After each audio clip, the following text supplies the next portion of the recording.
তিনি ছিলেন মধ্যম আকৃতি, সুঠাম দেহের অধিকারী একটি মানুষ। তার চুলগুলো ছিল ঘাড় পর্যন্ত প্রলম্বিত, হালকা হালকা কোঁকড়ানো। তিনি যখন চুলের ভিতরে তৈল দিয়ে আছড়াতেন, মনে হতো মৃদুমন্দ ঢেউ দেখা যায়। তার কপাল ছিল চওড়া, ভ্রুগুলো ছিল জোড়া ভ্রু, ধনুকের মতো বাঁকা। চোখের পাতাগুলো ছিল ফুটন্ত গোলাপি রঙের এক একটি পাপড়ির মতো।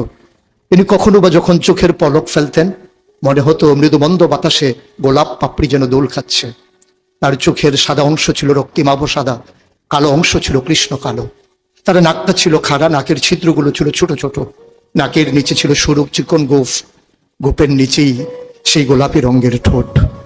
তার ঠোঁটগুলো যখন কখনো বা মুচকে হাসতো, গোটা পৃথিবীর মানুষ অবাক বিস্ময়ে দেখতো গোটা পৃথিবীতে যেন বিজলি চমকিয়েছে। তিনি কখনো বা যখন এই রাস্তা দিয়ে হেঁটে যেতেন, 1 মাস পরেও কখনো যখন সাহাবা হাঁটতেন, তার গায়ের জান্নাতি গন্ধ তার পেতেন। মায়েরা উম্মাহাতুল মুমিনিন যারা, তারা নবীর যখন কখনো এই ঘামে ভেজা শরীর নিয়ে ঘরে ঢুকতেন, কপালের ভিতরে মুক্তোর দানার মতো ঘামগুলো যখন জমে থাকতো, মায়েরা ছোট্ট শিশি খুঁজে সেই ঘামগুলো শিশিতে ভরে জমা রেখে দিতেন, কখনো বা ঈদে কোনো অনুষ্ঠানে যেন আতর হিসেবে ব্যবহার করতে পারেন।